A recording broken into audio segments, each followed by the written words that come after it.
નમસ્કાર મિત્રો, મારી યુટ્યુબ ચેનલ સંજય પટેલમાં આપનું હાર્દિક સ્વાગત છે। મિત્રો, આજે આપણે ધોરણ 3 વિષય છે ગણિત, તેનું પ્રકરણ 13, પ્રકરણનું નામ છે સ્માર્ટ ચાર્ટ્સ। તેની સ્વાધ્યાયન પોથી જે આ વર્ષે નવી આવેલી છે તેનું સંપૂર્ણ સોલ્યુશન આજે આપણે આ વિડીયોની અંદર જોવાના છીએ। પરંતુ તે પહેલાં જે મિત્રો અમારી ચેનલમાં નવા છે, જેમણે હજુ સુધી અમારી ચેનલને સબસ્ક્રાઇબ નથી કરી, તે અમારી ચેનલને જરૂર સબસ્ક્રાઇબ કરે, વિડીયો લાઇક કરે, શેર કરે અને બેલ નોટિફિકેશન આઇકોન ઓન કરે, જેથી અમારા દરેક નવા વિડીયોની નોટિફિકેશન તમારા મોબાઈલની સ્ક્રીન પર મળી શકે।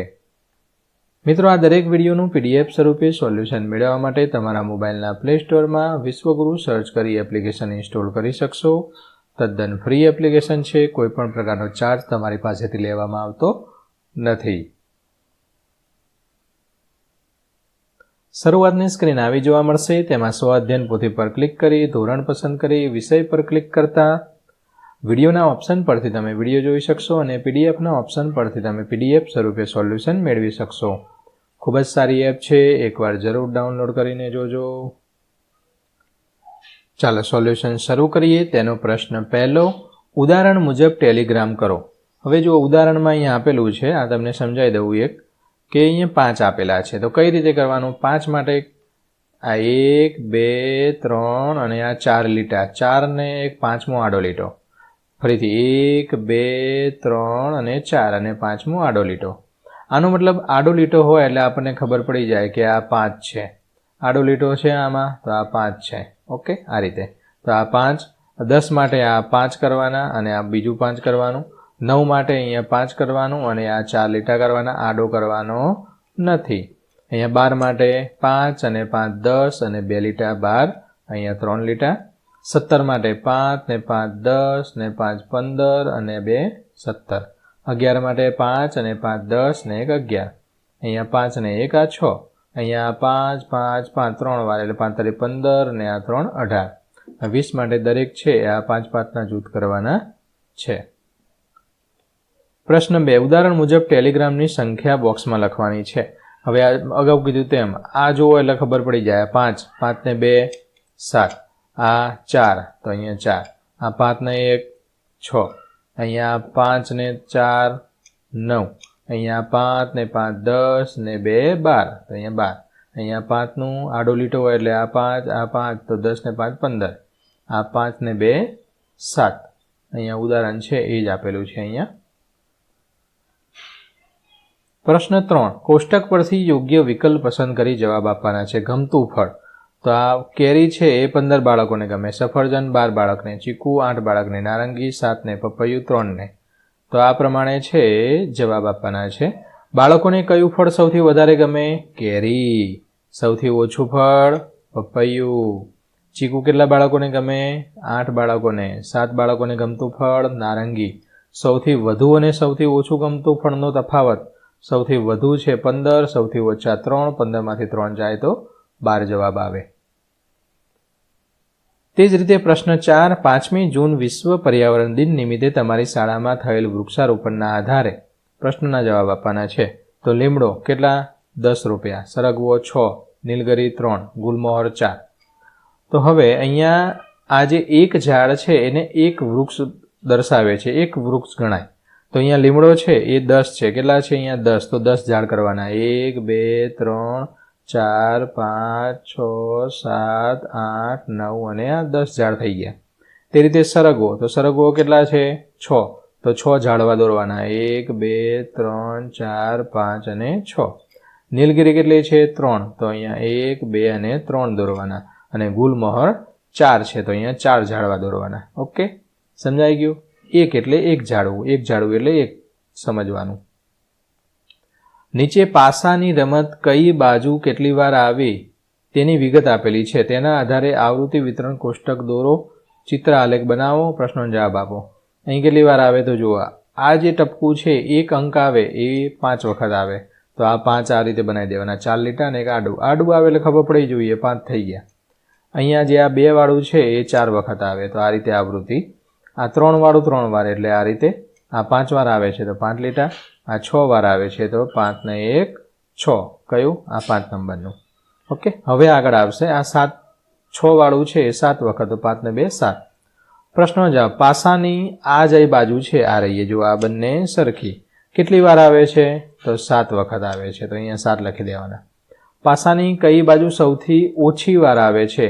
જે 3 જ વાર આવે છે, આવું જે નિશાની છે 3 જે આવે છે આવી છાપ એ 3 વાર આવે છે. પાસાની કઈ બે બાજુઓ સમાન વાર આવી? તો એક આ 1 વાળું અને આ 4 વાળું એ સમાન વખત આવે છે. ચોથું, પાસાની કઈ બાજુ સૌથી વધુ વાર આવી? તો આ 6 વાળી 7 વાર આવી.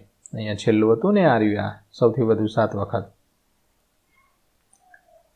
પાંચમું, પાસાની એક આરી બાજુ અને આ બંને મળીને કુલ કેટલી વાર આવે? તો હજી આ આરે છે 3 વાળું એ 3 વખત અને આ 6 વાળું છે એ 7 વખત, તો 7 ને 3 10, બંને મળીને 10 વખત આવે. છઠ્ઠું, પાસાની એક આ 6 અને આ 3 બાજુ કરતાં કેટલી વાર વધારે આવી? તો 7 માંથી 3 બાદ કરો તો 4 વખત વધારે આવી. કયું? આના કરતાં 4 વખત વધારે આવી. આ 3 વાર આવી હતી, આ 7 વાર આવી હતી. 3 પછી 4 5 6 અને 7, તો 4 વખત વધુ આવી હોય તો આ 4. તે રીતે આલેખ દોરવાનો છે. જો આ 1 ટપકાવાળું હતું 5 વાળા આવી, તો આ 5 સુધી અહીં આ રીતે લીટી કરીને અહીંયા આ રીતે બનાવી દેવાનું. આજે આ 2 વાળા આવી નિશાન 4 વખત આવી, તો આ રીતે દોરીને ઉપર 4 લખી દેવાના. અહીં લખવાના એટલે ખબર પડે કેટલી વાર આવી હતી. આજે 3 હતું એ 3 વખત આવ્યું છે, તો અહીંયા 3. આવું 4 હતું એ 5 વખત, તો આ 5. અહીંયા 5ની સામે દોરવાનું. અહીંયા 6 વખત, તો 6ની સામે અહીંયા 6 આ રીતે દોરવાનું. અહીંયા 7, તો આ 7ની સામે 7. તો આ રીતે તમારે સ્તંભાલેખ દોરવાનો છે.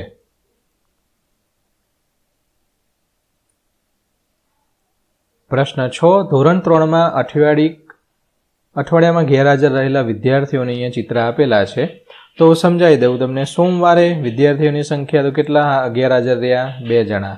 મંગળવારે કોઈ ગેરહાજર નહીં. બુધવારે 1 ગેરહાજર. ગુરુવારે 1 2 અને 3 ગેરહાજર. શુક્રવારે 3 ને 1 4. શનિવારે 4 ને 1 5 ને 1 6 ગેરહાજર. તો આ એક ઢીંગલો છે એટલે આ એક બાળક ગણવાનું છે.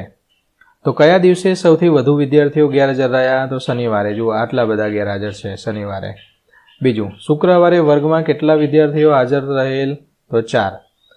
ત્રીજું, વર્ગના તમામ વિદ્યાર્થીઓ હાજર હોય તેવો વાર કયો છે? મંગળવાર. જો અહીંયા કોઈ ગેરહાજર નથી, બધા હાજર છે. ઓકે, ચાર્ટ પૂર્ણ કરવાનો છે. અગાઉ આપી તેમ સોમવારે કેટલા ઢીંગલા હતા? 2. મંગળવારે કોઈ ગેરહાજર નહીં. બુધવારે 1 જણો ગેરહાજર હતો. ગુરુવારે 3 જણા ગેરહાજર. શુક્રવારે 4 ગેરહાજર. શનિવારે 6 ગેરહાજર. તો આ રીતે જેટલા હોય એટલા અહીંયા ઢીંગલા દોરવાના. મિત્રો, આ દરેક વિડીયોનું PDF સ્વરૂપે સોલ્યુશન મેળવવા વિશ્વગુરુ એપ ઇન્સ્ટોલ કરો. તદ્દન ફ્રી છે. કોઈપણ પ્રકારનો ચાર્જ તમારી પાસેથી લેવામાં આવતો નથી. વિડીયો લાઇક કરો અને મિત્રોને શેર કરો. 7મો પ્રશ્ન, તમારા વર્ગના વિદ્યાર્થીઓને ગમતી પ્રવૃત્તિની વિગત એકત્રિત કરી કોષ્ટક બનાવો. તમારા વર્ગનું અહીંયા મેં ઉદાહરણ રૂપ આંકડા લખેલા છે. સંગીત કેટલાને ગમે છે વર્ગમાં પૂછવાનું, તો 5 જણાને ગમે, તો 5 લખી અને આવૃત્તિ આ રીતે 5ની બનાવી દેવાની. નૃત્ય તો 2 જણાને, તો 2. માટીકામ 8 જણાને. ચિત્ર બહુ બધાને ગમે, 14 જણાને.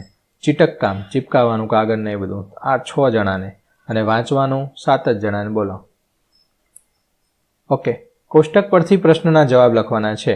તો સંગીતનો શોખ કેટલા વિદ્યાર્થીઓને છે? સંગીત આ 5 જણને, અહીંયા 5.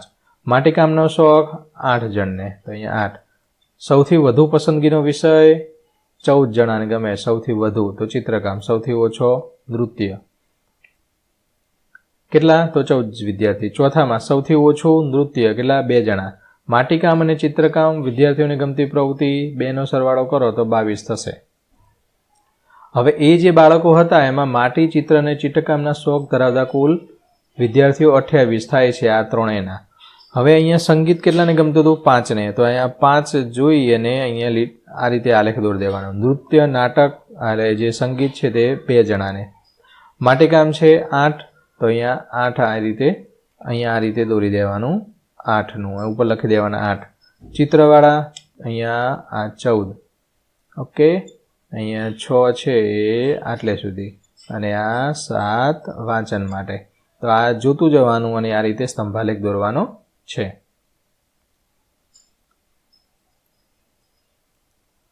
પ્રશ્ન 8 આપેલ રોબોટનું ચિત્ર જુઓ અને કોષ્ટક પૂર્ણ કરો. આકાર આવા લંબચોરસ હોય કેવા આકાર છે જોઈએ ગણીએ. 1 2 3 4 5 6 7 8 9 અને 10 આકાર છે લંબચોરસ.